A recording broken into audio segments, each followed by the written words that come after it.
Hello दोस्तों, क्या diabetes की प्रॉब्लम सिर्फ शुगर खाने से होती है? क्या सिर्फ फूड का चॉइस करना ही इंपॉर्टेंट है? क्या उसके पकाने के तरीके या किचन में जो आप करते हो फूड के साथ वो भी इंपॉर्टेंट है डायबिटिक पेशेंट में, और वो किस तरह से आपके डायबिटीज और उसके कंट्रोल को इन्फ्लुएंस करता है, आज इस पर बात करेंगे। टॉपिक पर जाने से पहले जो लोग हमारे चैनल पर नए हैं उन्हें रिक्वेस्ट करूंगा कि चैनल को सब्सक्राइब करें, वीडियोस को फ्रेंड्स फैमिली के साथ शेयर करें, क्योंकि कंटेंट किसी की जिंदगी बचाने और बदलने के लिए उपयोगी हो सकता है। तो बगैर समय बिगाड़े चलिए शुरू करते हैं हमारे साथ लेंस के साथ। हमेशा कोशिश करिए कि डायबिटिक के पेशेंट का खाना को बहुत ज़्यादा टेस्टलेस और ओवरटली रिस्ट्रिक्टिव मत बनाए। कई बार ये लोगों के ग्लूकोज अब्जॉर्प्शन को तो स्लो कर देता है, लेकिन उनकी न्यूट्रिशनल क्वालिटी को कॉम्प्रोमाइज़ कर देता है। वो ओवरऑल लॉन्ग टर्म डाइट को फॉलो ही नहीं करते। हमेशा ये ध्यान रखिए कि कोई भी डाइट से फ़ायदा तभी होगा जब आप उसे लंबे समय तक फॉलो करो। सिर्फ 10-5 दिन अगर आप कोई भी तरह का डाइट कर लोगे तो लॉन्ग टर्म उससे फ़ायदा नहीं होगा। लंबे समय तक उसे फॉलो करोगे तो ही आपको फ़ायदा मिलेगा। इसके अलावा प्रॉपर कुकिंग मेथड्स को फॉलो करोगे जिसमें कम ऑयल का प्रयोग करोगे तो ज़्यादा बेनिफिशियल है। अक्सर डायबिटिक पेशेंट में लोग शुगर पर तो फोकस करते हैं, ऑयल पर फोकस नहीं करते। ज़्यादातर कार्डियोवैस्कुलर प्रॉब्लम डायबिटिक पेशेंट में ऑलमोस्ट 4 से 5 गुना ज़्यादा होती है। यदि आप ज़्यादा मात्रा में ऑयल अगर डालते हो, खासकर रिफाइंड ऑयल, तो उसमें आपको ऑक्सीडेटिव स्ट्रेस ज़्यादा बढ़ता है, नली की प्रॉब्लम ज़्यादा बढ़ती है, कोलेस्ट्रॉल की प्रॉब्लम ज़्यादा बढ़ती है, हार्ट अटैक का रिस्क बढ़ता है। खासकर अगर रीयूज़ किया हुआ ऑयल डाला गया हो, यानी जिस ऑयल से बार बार खाना बनाया गया हो, अगर आप उसको डालते हो तो उसमें कई बार काफ़ी इन्फ्लेमेटरी कंपाउंड्स होते हैं जो हार्ट के लिए अच्छे नहीं हैं। इसके अलावा कोई भी वेजिटेबल्स को आप अगर ओवर कुक करते हैं तो उसका फाइबर चेंज हो जाता है, उसका टेक्सचर चेंज हो जाता है, जो कि डायबिटिक पेशेंट्स और हार्ट पेशेंट के लिए अच्छा नहीं है। फाइबर को आपको ज़्यादा ध्यान रखना है कि फाइबर डाइजेशन को स्लो करता है, ग्लूकोज के एब्जॉर्प्शन को स्लो करता है। तो हर खाद्य पदार्थों में जहाँ तक पॉसिबल है सब्जियाँ और फाइबर वाली चीज़ें ज़्यादा डालिए। कौन कौन सी चीज़ में ज़्यादा फाइबर होता है इसको ऑलरेडी कई वीडियोज़ में हम डिस्कस कर चुके हैं। इसके अलावा हर कार्बोहाइड्रेट जो आप ले रहे हैं उसमें कुछ प्रोटीन रिच ऐड कर दीजिए, क्योंकि ये ग्लूकोज के एब्जॉर्प्शन को स्लो करेगा और ओवरऑल पोस्ट मील जो शुगर का स्पाइक होता है उसको कम करने में मदद करेगा। किसी भी खाद्य पदार्थों को ज़्यादा ब्राउन करके, चार करके या जला करके नहीं खाएं। कई बार लोग आलू को या अलग अलग मीट वगैरह को बहुत ज़्यादा कुरकुरे करके खाते हैं। इसमें एडवांस ग्लाइकेशन एंड प्रोडक्ट्स बन जाते हैं जो कि आपके लिए अच्छे नहीं है और लॉन्ग टर्म कैंसर और हार्ट की प्रॉब्लम्स को बढ़ाते हैं। इसके अलावा कुकिंग टेक्निक जैसे स्टीमिंग है, प्रेशर कुकिंग है, जेंटल कुकिंग मेथड्स है, इसमें आपके ग्लाइकेशन एंड प्रोडक्ट्स कम बनेंगे। किसी भी चीज़ को आप चार करते हैं तो ग्लाइकेशन एंड प्रोडक्ट ज़्यादा बनेंगे। किसी भी चीज़ को डीप फ्राई करते हैं तो वो डायबिटिक पेशेंट्स के लिए अच्छा नहीं है। खाना पकाते समय या बनाते समय हमेशा ध्यान रखिए कि न्यूट्रिएंट डेंस इंग्रेडिएंट्स का ध्यान रखिए कि जो भी चीज़ में कम कैलोरी के साथ ज़्यादा न्यूट्रिएंट जाए उस पर ज़्यादा फोकस करिए और सीमित मात्रा में खाना बनाएं। ओवर ईटिंग अगर पेशेंट करता है तो वो किसी भी बीमारी में, खासकर डायबिटीज़ में, बुरा है। लिक्विड कैलोरीज जिसमें बहुत ज़्यादा मात्रा में शुगर, गुड़, हनी, सिरप्स या फूड कॉन्सेंट्रेट्स हैं, ये ज़्यादातर अच्छे नहीं है। और कोई भी तरह का लिक्विड या पेय पदार्थ में कैलोरी जा रही है, कोई भी स्वीटेड बेवरेजेस है, चाहे वो लस्सी है या जूस है या कोई भी सॉफ्ट ड्रिंक है, वो हार्ट पेशेंट्स के लिए अच्छा नहीं है, डायबिटिक पेशेंट्स के लिए अच्छा नहीं है। फूड का टेक्सचर कैसा है ये भी काफ़ी हद तक इन्फ्लुएंस करता है कि उसका ब्लड शुगर पे कैसा इंपैक्ट होगा। जो फूड प्रोडक्ट ज़्यादा मैश किया है, ज़्यादा प्रोसेस किया है या ज़्यादा सॉफ्टन कार्बोहाइड्रेट है, वो ज़्यादा रैपिडली डाइजेस्ट होता है और उसका नेचुरल स्ट्रक्चर नहीं रहता, तो वो डायबिटिक पेशेंट के लिए शुगर बढ़ाने का एक इंपॉर्टेंट कारण बन सकता है।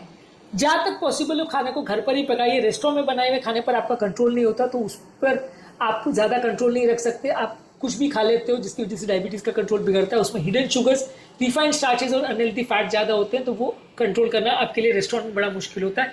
घर पर ही ज़्यादातर खाना खाएं तो ज़्यादा अच्छा है।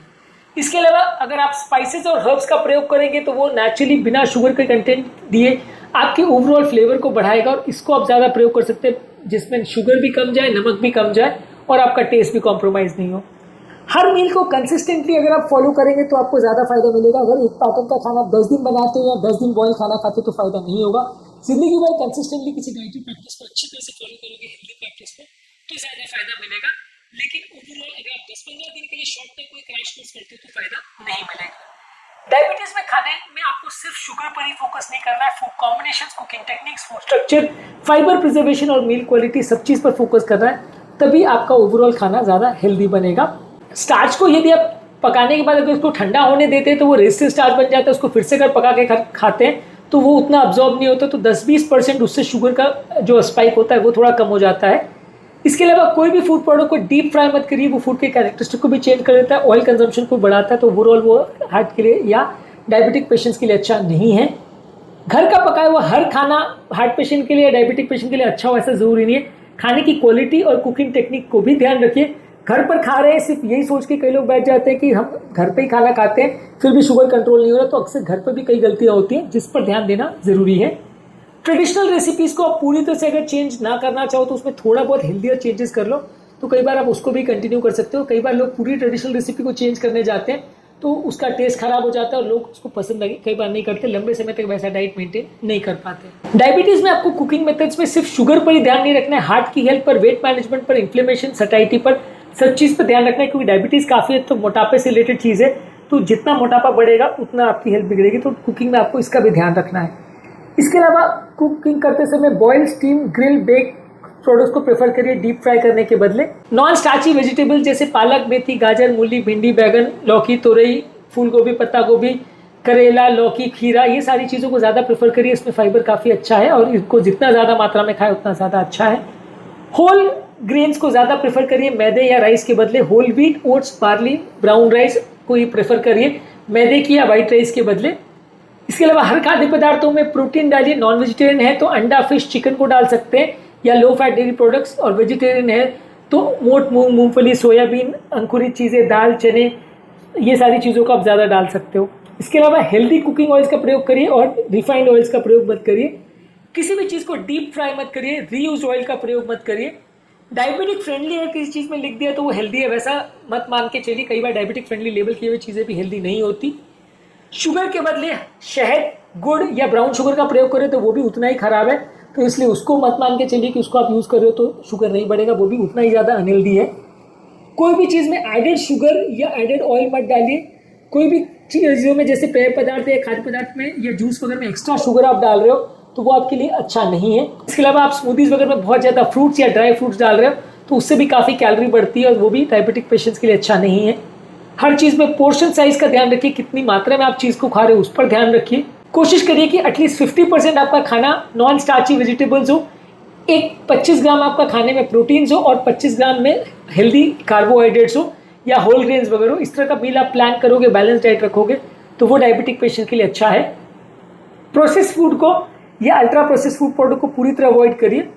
ओवरऑल डायबिटिक पेशेंट में जो चेकलिस्ट आपको फॉलो करनी है उसमें है कि स्टीमिंग, बॉइलिंग, ग्रिलिंग या बेकिंग करनी है, फाइबर रिच सब्जियां खानी है, प्रोटीन ज़्यादा खाना है, शुगर और शुगर वाले सॉसेज नहीं लेना है, सीमित मात्रा में खाना खाना है, डीप फ्राई नहीं करना है, रीहीटेड ऑयल्स का प्रयोग नहीं करना है, फूड लेबल्स को प्रॉपर्ली पढ़ना है और प्रॉपर्ली पहले से अगर मील को प्लान करें तो ज़्यादा अच्छा है, उसको लंबे समय तक मेंटेन करना है। कंसिस्टेंटली अच्छे हेल्दी फूड प्रोडक्ट को ज़िंदगी भर खाएं, वो आपके लिए ज़्यादा अच्छा है। आज के टॉपिक में हमने बात करी कि क्या बेस्ट टिप्स और प्रिकॉशंस है डायबिटिक पेशेंट के लिए खाना बनाते समय जिनको हमें किचन में ध्यान रखने की ज़रूरत है।